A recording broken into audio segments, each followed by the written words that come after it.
Hello and welcome to Views on News. I am JAWAD TEHAMI. Since 7th of October 2023, so far, owing to Israel's brutality, 47,000 innocent Palestinians have been killed. Currently, as we speak, there is a fragile ceasefire between Israel and Palestinian resistance group Hamas that was reached just before the inauguration of the new president of the United States of America, Donald Trump.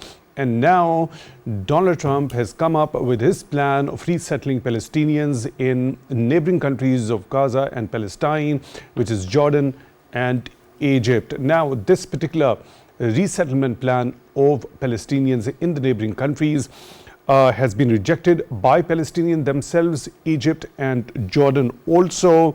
However, Israel's far-right leaders have welcomed this particular plan by President Donald Trump. At the same time, the United Nations has also condemned Donald Trump's comments, labeling them as ethnic cleansing, no matter how they are being presented. Now, when we specifically talk about this particular plan, President Donald Trump floated the idea of cleaning out Gaza, calling it a demolition site. What he had to say aboard the Air Force One, let me quote, you are talking about probably 1.5 million people, and we just clean out that whole thing. I'd like Egypt to take people, I'd like Jordan to take people, unquote. Now, Jordan's foreign minister, Ibn Safadi, has said, let me quote, his country's rejection of proposed transfer of Palestinians was firm and unwavering. Egypt's foreign ministry statement says, let me quote, the temporary or long-term transfer of Palestinians risks expanding the conflict in the region and undermines the prospects of peace and coexistence among its people, unquote. And very important statement has been made by Palestinian presidency also. Let me quote, that Palestinian people will never abandon their land or their holy sites, and we will not allow the repetition of the catastrophes Nakba of 1948 and 1967. Our people will remain steadfast and will not leave their homeland, unquote.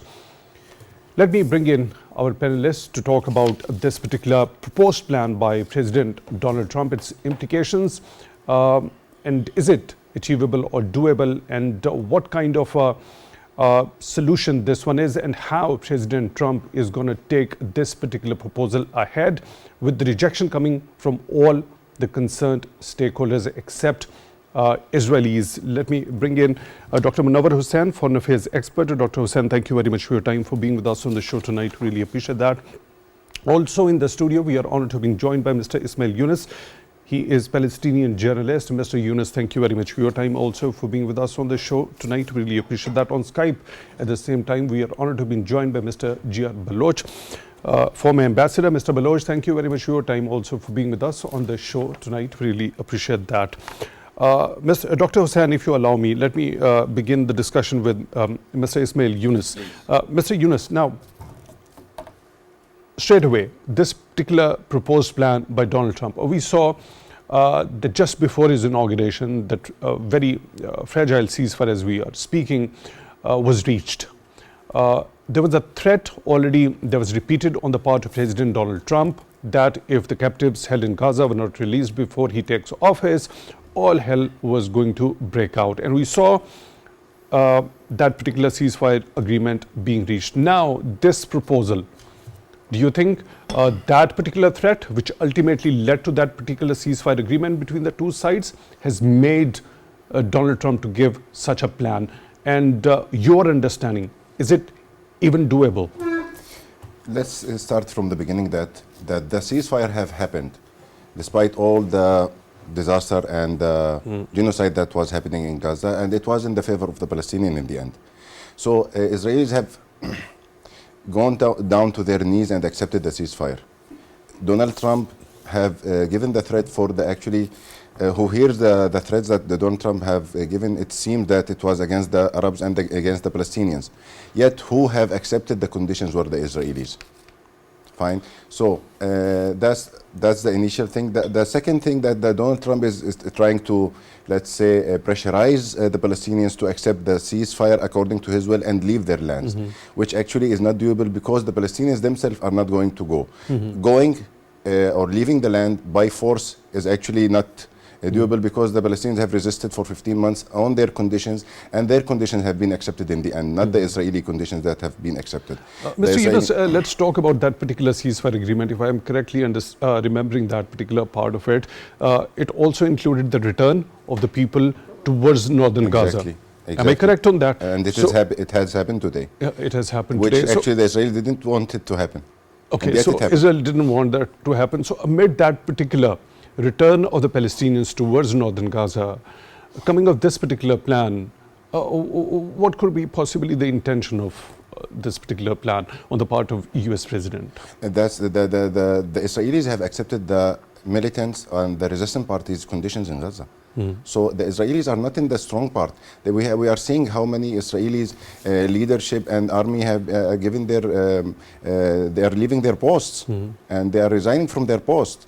So Israel is facing the issue right now. Donald Trump might be giving this solution or giving this kind of opinions just to let the Israelis feel a little bit better or victory, a feel of victory for them, you know, in that part. Because Israelis are searching for a victory, or a win in this from the last 15 months, which they haven't find till now. So it might be a kind of just giving them a hope that I am working on this. Now the other thing, is it practically doable? The thing is, we have to convince the Egyptians who have actually disagree on this opinion since the beginning of the, since 7th of October. They have disagreed on this, firmly disagree on this point. Jordanians also have shown their opinion on this earlier. So how to be those countries to be convinced? So he will make Egypt as an enemy, or giving them political pressure, or giving them an economical pressure. That's the only way. So he will lose his allies in the Middle East, and they are the most important allies in the Middle East. And they are a threat also for Israel, because they are having the borders with Israel, the longest border with Israel in the Middle East.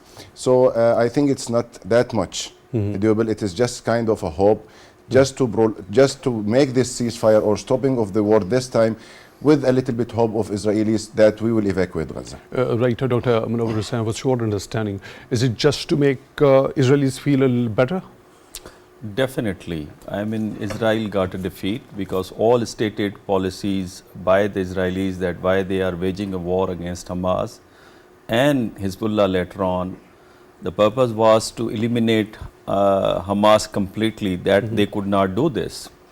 Their purpose regarding Lebanon was to create a buffer zone and disarm the Hezbollah. They could not do this.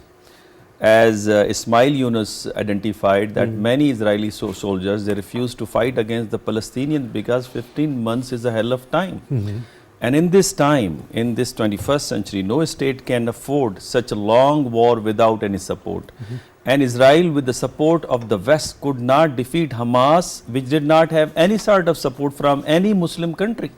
So therefore, this is like a bailout package for the Netanyahu, because there is a criticism going on within Israel that we got a defeat and therefore their army chief resigned. And I agree with Ismail that this is not practical. Even Republican congressmen, they believe that this is not a practicable solution. And if you remember, there is one very good book written by Peter Calvocracy, IR since 1945. The idea behind that book was that to convince Palestinians that you have to get something instead of losing everything. But we observed that because of different agreements during Clinton's time, that Palestinians, they would have an independent state, they did not have. So therefore, their past experience is not good. So I don't believe that the Palestinians would ready to leave this place, whether it is livable or unlivable, because the Palestinian superstructure is very strong, and the Americans, they think from materialistic and scientific perspective.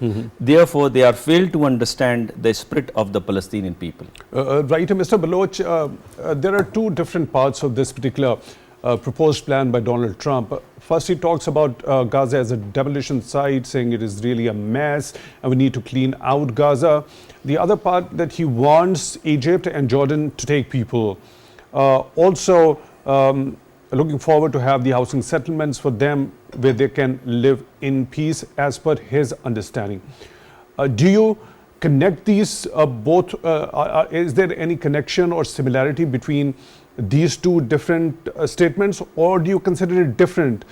Cleaning out Gaza, going for the reconstruction of Gaza from a demolition site, and the resettlement of Palestinians to other countries. How do you look at that? Thank you, Jawad. I think one has to look at what is being said, but more than that is who is saying it. It is Trump, who is just still in his kind of tranche of victory, unprecedented victory in elections.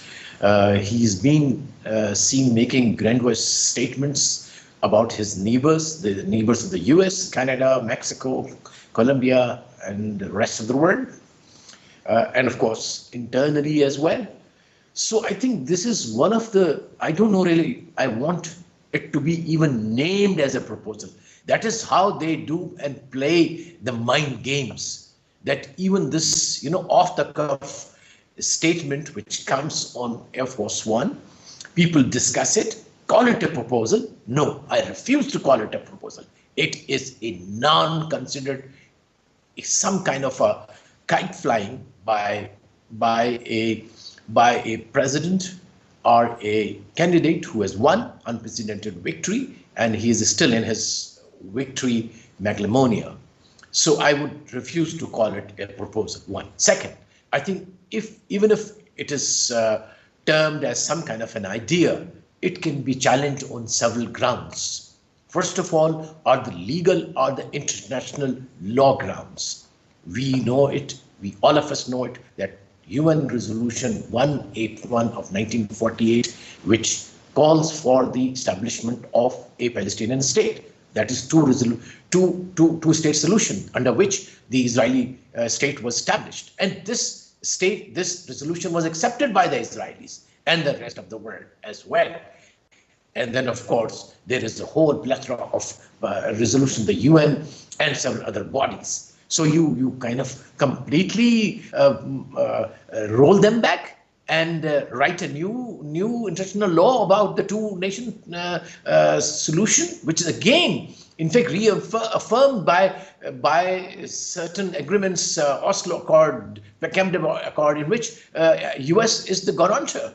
So there is no legal basis, number one. Number two, on humanitarian grounds, I think it is unthinkable to ask 1.5 million or even 2 million people or even 100 individuals to leave their homeland. They are forced to leave? No way. It cannot. And again, coming back to the international law, it would be violation of international law and will be akin to genocide, ethnic cleansing and genocide. Would he like to go down as part and extension of Netanyahu's war of genocide? Would he like to be part of the genocide war which was fought by the right-wing Israeli fascists and Zionists? It's up to him if he wants to go down. But for sure, the Arab world, the Muslim world, and the world with some kind of a conscience would completely reject this loose talk, I would call it. I'm sorry, I'm using harsh word, but that's what it merits to be termed as. So I would request all of you not to as a proposal, as a plan. Thank you. Mr. Baloch, I get your point. Now, you already very comprehensively elaborated that it is there is no legal basis, no humanitarian basis for this particular idea, and you refuse to call it a proposal.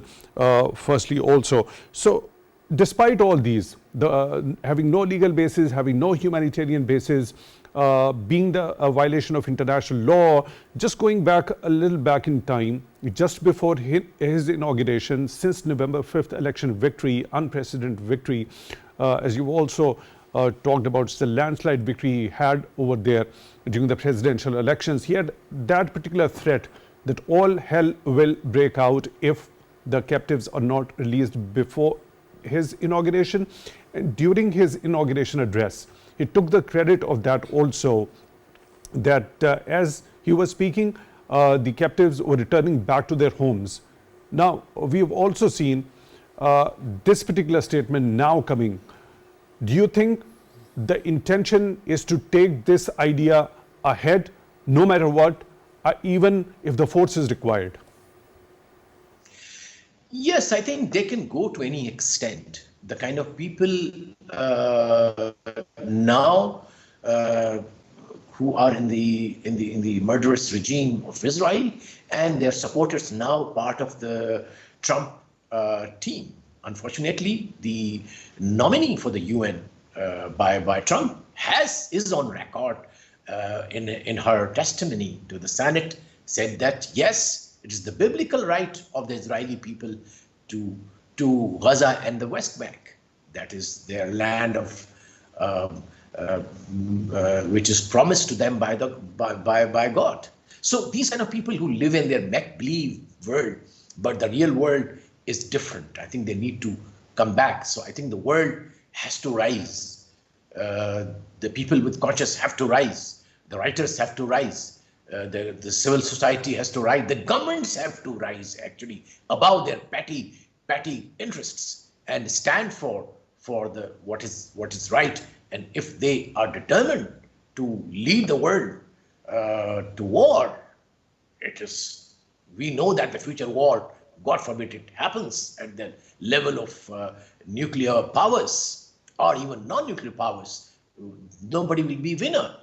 So I think they need to be told, they need to be advised, they need to be counseled, and their conscience have to be pricked by people in the media, the intellectuals, and of course the governments have to talk to them, and especially the Arab world and the Muslim world, who would be definitely interacting with Trump as the president of the US, to definitely convey that how wholesalely the people of Ummah, the people of the world at large, reject such a genocide, which is declared genocide. It will be kind of an extension of the war which was waged, illegal war which was waged by Netanyahu and his murderous team. Yeah. Thank you very much. Please stay with us, Mr. Baloch. Mr. Younis, now let me quote this excerpt from Palestinian presidency's statement that the Palestinians will never abandon their land or their holy sites and will not allow the repetition of the catastrophes Nakba of 1948 and 1967. Our people will remain steadfast and will not leave their homeland. Talking about these two important years, 1948 and 1967, this particular statement alludes to. What were those events? Could you shed a little bit of light in detail regarding as to what happened to the Palestinians in those particular 2 years, that displacement, the forced displacement, and the massive persecution that happened? These two, in 1948, when the the Jewish have announced their land on Palestine, and that was the time in which the Palestinians were actually, let's say, they were totally unforced without any, they didn't have any weapons to resist at that time in that way. They kept on resisting, and still the Jewish have announced their government at that time in the land of Palestinians, and they kept on, like taking more lands by force and by weapons, by support of the foreign countries and other countries, and they were actually also accepted by the Americans and the Russians, and they have opened their embassies all around. In 1967, they were actually another mascara was happening to Palestinians, in which they have divided them to the West Bank and to Gaza state. So these two actually, let's say, main incident in the history of Palestinian cause happened, in which they have distributed more Palestinians in, or let's say, put in the Palestinian or restricted their places in two areas in which it is, which are West Bank and Gaza state. And in 1948, for the creation of Israel state, there was displacement, forced displacement Yes. of over 700,000 Palestinians. Yes, And in exactly. 1967, there was a forced displacement of around 300,000. Yes. So, but yet there were Do you see remaining, that and yet happening there was- again if even if it- this particular at idea that time, the is taken awareness forward? wasn't at its peak as it is right now. The Palestinians have learned the lesson. The Palestinians have understood that there is nothing returned by power except which is taken by power is not being returned except by power. So the Palestinians have understood, and they have shown for the last 15 months their resistance against any idea of, and you know, the Palestinians have taken the 7th of October and they have said that it was already planned by the Israelis to create a war or create a cause to attack Gaza anyway, because there was news that, or some leak that the Palestinians are gathering themselves and making their own weapons. So the Palestinians have taken this step earlier before them. And the Israelis also have said that, you know, from their news, that yes, we were actually about to do that. So the attack that happened on 7th of October was made by Palestinians, and it is the first of its kind that happens inside the occupied land, which is called so-called Israel. So it is that the awareness is different from this time and 1967 and 1948. Right, Dr. Munawar, when President Trump talks about for Egypt and Jordan to take these people, he says, you're talking about 1.5 million people and we just clean out the whole thing. Now, during the first 1948, 700,000 Palestinians, 1967, 300,000. Now, President Trump talks of around 1.5 million. If he presses ahead, goes ahead with bring this idea into reality, what are going to be the implications? Very serious implication, especially for the Middle Eastern countries. I mean, it would even hurt the interest of the United States of America, because all pro-American regimes in the Middle East, they could be and they can be destabilized, because the people, they are against this idea. And therefore, Mohammed bin Salman, who is the Prince of Saudi Arabia and running the government actually, he therefore gave a statement that without declaring the state of Palestine, they don't have any option to recognize Israel and to be part of the Abraham Accord. And this is the reason that Egyptian government, Sisi, and the Jordanian governments, they are refusing to accept the Palestinians. Already Jordanians, they have, I think, 2.5 million Palestinians there. So therefore, it is a very serious implication. And frankly speaking, why President Trump has given this statement, we must understand that President Trump is an unconventional politician.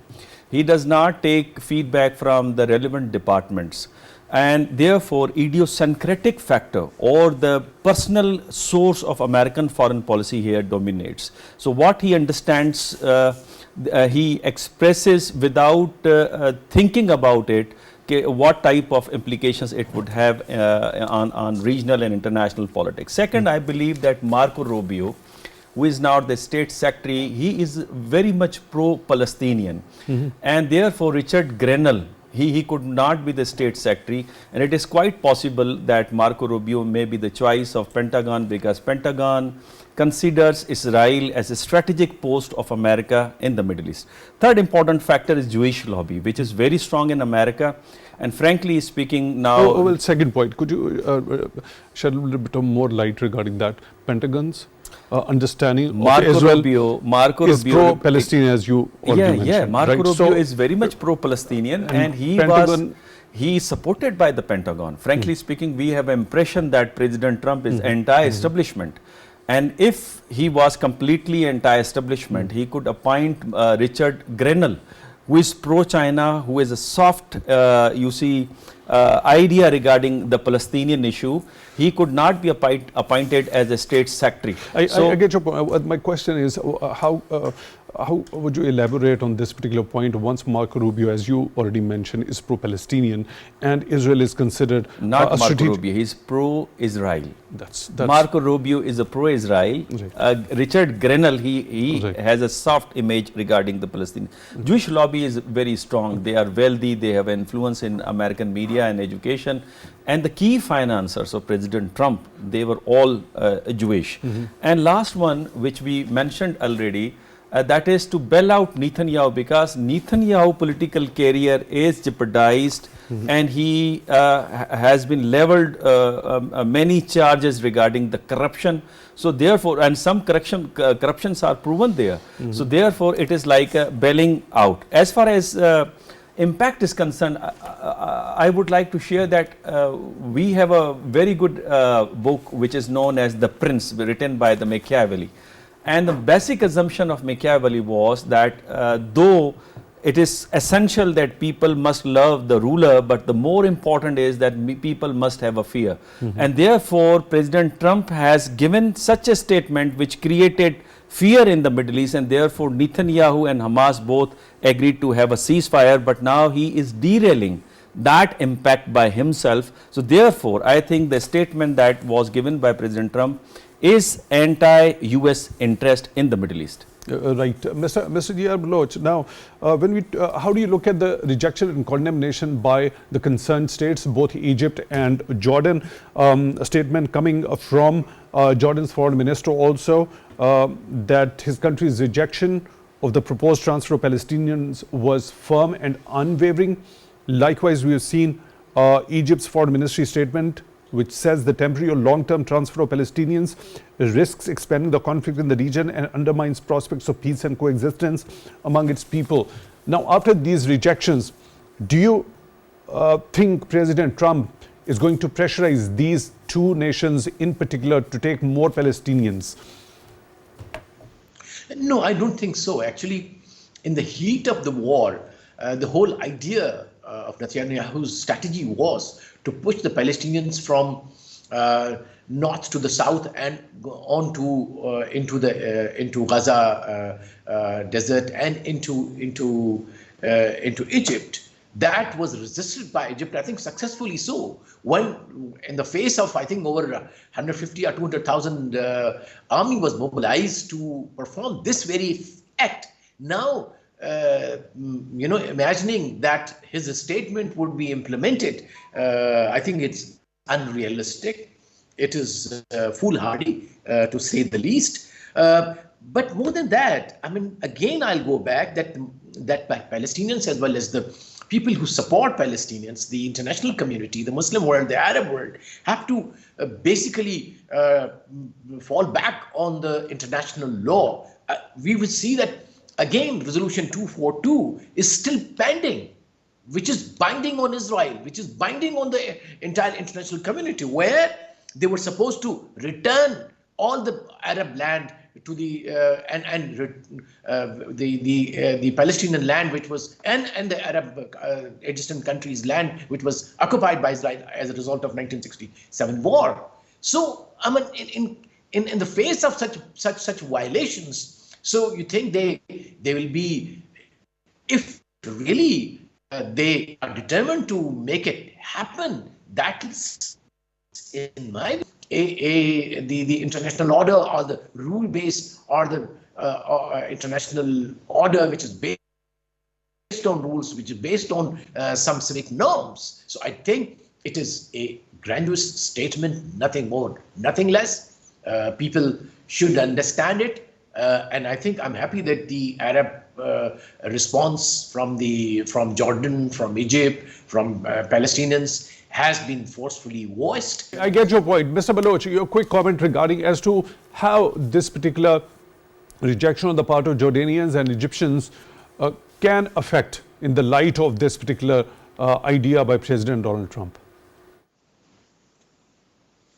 Definitely, it will be. I think it is not an unconsidered view. It is the policy of the state of Jordan, the policy of the state of Egypt. So I think the system, the U.S. State Department, Pentagon, and all other think tanks, which will now kind of start operate, because so far he making his statements, which were like Mr. Trump's statements. We want to see how the state of the U.S. and its system, its institutions, they act and react. So I think we will see, hopefully slowly and gradually, that they started to interact with the countries of the world, especially address these such important issues of war and peace in a more serious manner, in more deliberate manner, in more statesman-like manner.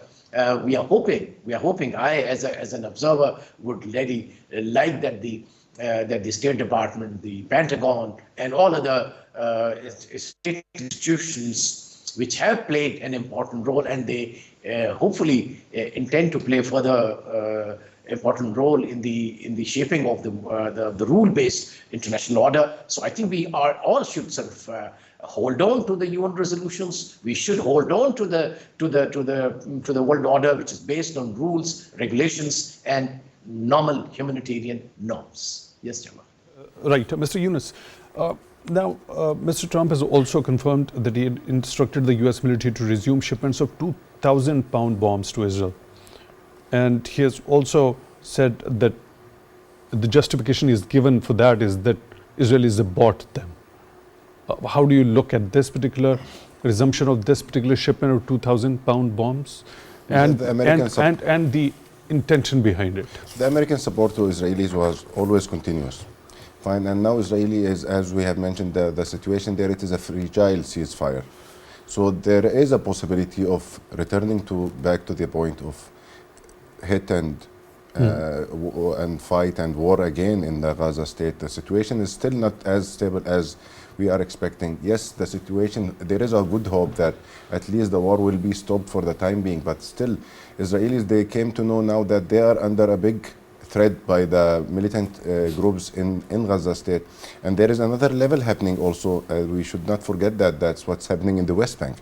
West Bank is now under fire. West Bank now is under resistance. West Bank now is under a continuous fight and pressure, and even there is more settlement is happening there in West Bank. More lands are being taken in the West Bank. So Israelis are taking the support and continuing in their state of war threat under that threat. That's why they are getting the support, and it is even in the normal situation, Americans were always supporting Israelis with weapons and other stuffs.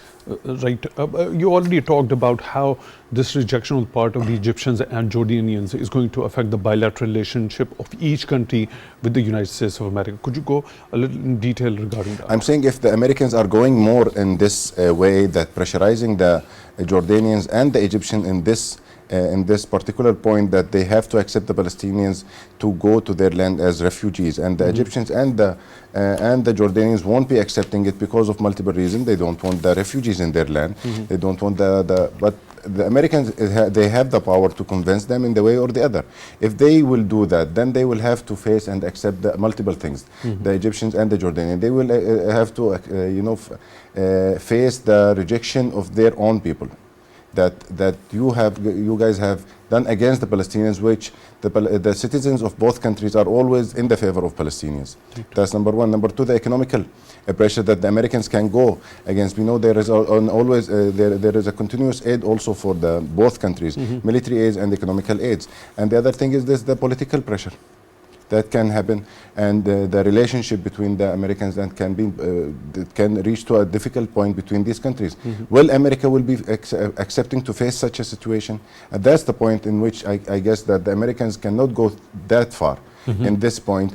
And I think also that the two countries cannot accept that far because of the consequences of this point. Dr. Hussain, are you also of the view that US can't risk of losing important allies in the region by pressing them or pressurizing them to take in more refugees?